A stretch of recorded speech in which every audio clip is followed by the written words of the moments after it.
Welcome back to another episode of Crime Scene X. Today's video will cover 3 disturbing and true trucker horror stories. Please like the video, comment below, and also subscribe for daily uploads. Sit back and enjoy.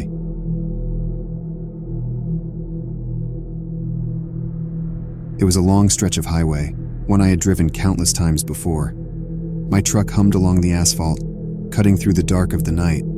The miles were tedious, but it was a job, and it kept me moving, kept me breathing. I was hauling a load of fresh produce from California to Texas, a familiar route that didn't present any surprises. But that night, something was different. An unease settled in my stomach, and I couldn't shake the feeling that this wasn't just another run-of-the-mill journey. As the hours wore on, I spotted something on the side of the road, a shape illuminated by the pale glow of my headlights. It was a person, a man, standing on the shoulder with his thumb outstretched, looking for a ride. Now, I never pick up hitchhikers. It's a rule I've stuck to for as long as I've been on the road. But this time, something made me slow down. Perhaps it was his appearance, ragged and worn, or maybe it was the desperate look in his eyes. I pulled over, my truck's brakes hissing as I came to a stop. The man approached, his eyes wild, his hair matted with sweat and dirt. "Thanks for stopping," he said, his voice hoarse. "I've been out here for hours." I looked him over, trying to gauge if he was a threat, but all I saw was a tired, broken man, lost and far from home. "Where you headed?" I asked.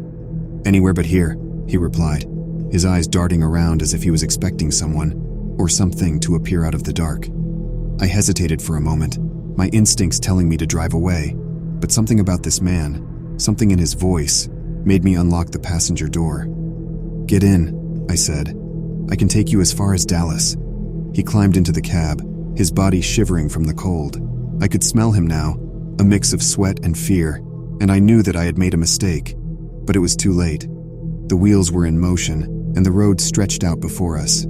As we drove, he told me his name was Eddie, and that he was running from something he couldn't quite explain. His words were disjointed, his story full of holes, but I listened, trying to piece together the puzzle of his life. He had been a drifter, moving from town to town, never staying in one place for long. He had done odd jobs, slept on the streets, fought to survive. But recently something had changed. He had started to feel like he was being watched, like he was being followed. "It's like a shadow," he said, his voice trembling. "Always there, always watching. I can't shake it. I can't get away." I glanced at him, his face pale, his eyes wide with terror. Was he telling the truth? Or was he just another crazy, lost soul, spinning tales to pass the time? We drove on, the miles slipping away, the silence growing heavy. Eddie's breathing was ragged, his body tense. Every time I looked at him, I could see the fear in his eyes, a fear that was starting to infect me as well. We stopped at a diner for a late-night meal, and I watched him eat, his hands shaking, his eyes darting around the room. He seemed to be looking for something, or someone, constantly on edge, ready to run. I tried to talk to him, to get him to open up, but he was guarded, closed off. All he would say was that he needed to keep moving, that he couldn't stop, that the shadow was always there. Back on the road, the tension grew. Eddie's fear was palpable, a dark cloud hanging over the cab. I could feel it too, a creeping dread that something was not right, that we were not alone. Hours passed, and the road seemed to stretch on forever, a never-ending ribbon of asphalt and darkness. Eddie grew more and more agitated, his body twitching, his eyes wild. "We have to keep going," he kept saying. "We can't stop. It's coming. It's always coming." I tried to calm him down, to reassure him that everything was okay, but his fear was contagious, and I found myself glancing in the rearview mirror, half expecting to see something there, something lurking in the dark. Finally, as dawn began to break, I pulled over to rest. I was exhausted, both physically and mentally, and I knew that we needed to sleep. "We can't stop," Eddie said, his voice frantic. "We have to keep going. It's getting closer." "There's nothing there, Eddie," I said, trying to reason with him. "It's just your imagination. We need to rest. We'll be safe here." But he wouldn't listen. He was too far gone, lost in his fear, consumed by his paranoia. He jumped out of the truck, his eyes wild, his body shaking. "It's coming!" he screamed. It's always coming. I have to go. I have to keep moving." And with that, he ran off into the desert, disappearing into the early morning light. I sat there for a long time, my mind reeling, my body numb. What had just happened? Had Eddie been telling the truth, or was he just a madman, driven to the brink by his own demons? I didn't know, and I didn't want to know. All I wanted was to get back on the road, to put miles between me and this place, to forget what I had seen, what I had heard. But as I drove on, I couldn't shake the feeling that something had changed, that I had been touched by something dark and unseen. I kept glancing in the rearview mirror, half expecting to see something there, something following me, something always watching. The rest of the journey was a blur, the miles slipping away, the road a never-ending loop of fear and doubt. I delivered my load and headed home, but the shadow of that night lingered, a haunting reminder of what I had experienced, of what I had seen. And sometimes, when I'm alone on the road, when the night is dark and the world is still, I can still feel it, that creeping dread, that lurking fear. It's always there, always watching, always waiting. The shadow never leaves. It's always coming.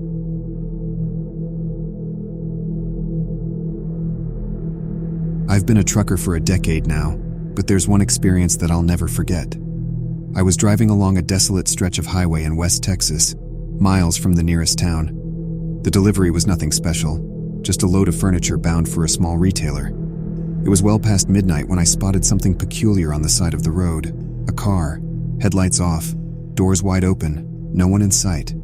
An uneasy feeling crept over me as I slowed down to inspect the scene. Something wasn't right. A moment of hesitation, and then I pulled over. Maybe someone needed help. Maybe they were stranded. It was my duty to check, or so I told myself. The desert air was cold as I stepped out of the cab. My flashlight cut through the darkness, revealing an empty car, keys still in the ignition. The ground was disturbed, as if there had been a struggle. I followed the trail of disturbed earth a few yards away from the road, leading to a dark, yawning opening in the ground, a sinkhole. A horrifying thought struck me. Had someone fallen in? I leaned over the edge, shining my flashlight into the abyss. What I saw made my blood run cold. At the bottom of the hole were human remains, some old, some terrifyingly fresh. A makeshift grave. Panic set in as I sprinted back to my truck, slamming the door and gunning the engine. As I tore away from that hellish place, I glanced in my side mirror and saw a figure standing near the sinkhole, obscured by darkness. They were watching me.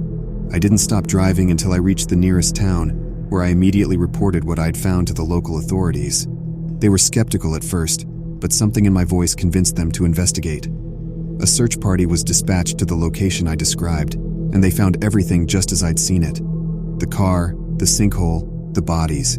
An investigation was launched, and slowly, the pieces came together.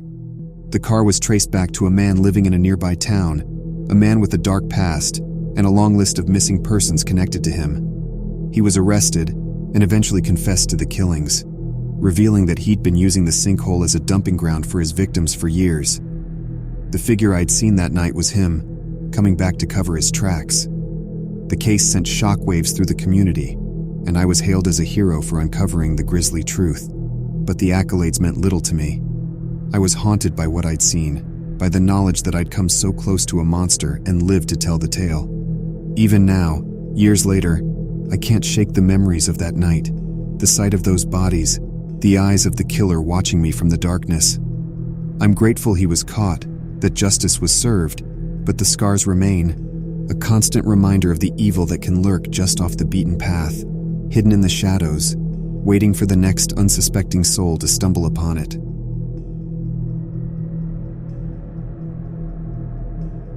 The highway stretched out before me, a long ribbon of asphalt cutting through the wilderness.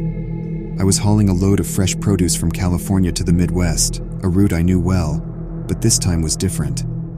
A heavy storm was forecasted, and the skies were darkening with an intensity that sent a chill down my spine. As the hours rolled by, the wind picked up, howling through the mountains, shaking my rig. I listened to the weather reports, the urgent voices warning of flash floods and road closures. I considered pulling over, waiting out the storm, but time was money, and I needed to make the delivery. The first drops of rain hit my windshield, a light patter that quickly turned into a torrent. The road became a river, the wipers working overtime as visibility dropped to near zero. But I pressed on, guided by instinct and experience. The rain turned to hail, the stones pelting my truck, a relentless assault that drowned out the sound of the engine. I could feel the rig sliding, the tires losing their grip on the slick road. A flash of lightning illuminated the night, followed by a deafening crash of thunder. My heart pounded in my chest, but I kept my hands steady, my eyes on the road. The storm raged on, a fury that seemed to have no end. I lost all sense of time, all sense of direction, the world reduced to the chaos of wind and rain.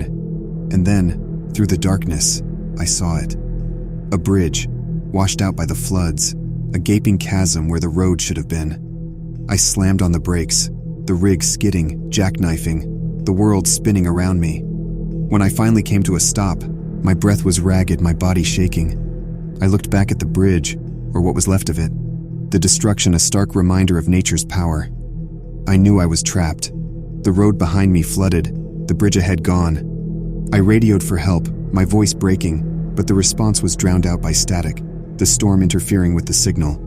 I settled in for a long night, the rig my only shelter, the storm my only companion. But as the hours dragged on, a new fear began to creep in. I was alone, isolated, cut off from the world. The wilderness pressed in on me, the darkness a tangible thing, the silence a weight on my chest. I tried to sleep, but every creak of the rig, every rustle of the wind sent my imagination into overdrive. What if I wasn't alone? What if there was something out there, watching, waiting? I told myself I was being irrational, that fear was getting the best of me. But the feeling wouldn't go away, a nagging doubt that I couldn't shake. I turned on the radio, desperate for a human voice, but all I found was static, the storm still wreaking havoc with the signal. The night wore on, an endless cycle of fear and doubt, my mind playing tricks on me, shadows turning into monsters, sounds turning into threats. And then, as the first light of dawn broke through the storm, I saw it. A figure, standing at the edge of the chasm, a silhouette against the rain watching me. My breath caught in my throat, my body frozen. Who was it? What did they want? The figure stood there, unmoving, unblinking, a presence that I couldn't explain, couldn't understand. I reached for the radio, my hands shaking, but the figure was gone, vanished into the storm, leaving only questions, only fear. I was rescued later that day, the road cleared, the bridge repaired. I tried to tell them about the figure, about the fear, but they looked at me like I was crazy, like the storm had gotten to me, broken me. But I know what I saw. I know that something was out there, something that defied explanation, something that I'll never forget. I still drive, still take on the long hauls, but I'm never truly alone. The fear is always there, lurking in the shadows, a reminder of the unknown, the unexplainable. The road may be long, may be lonely, but it's never truly empty. There's always something out there, always something watching, waiting, and sometimes it's better not to know. Thanks for watching.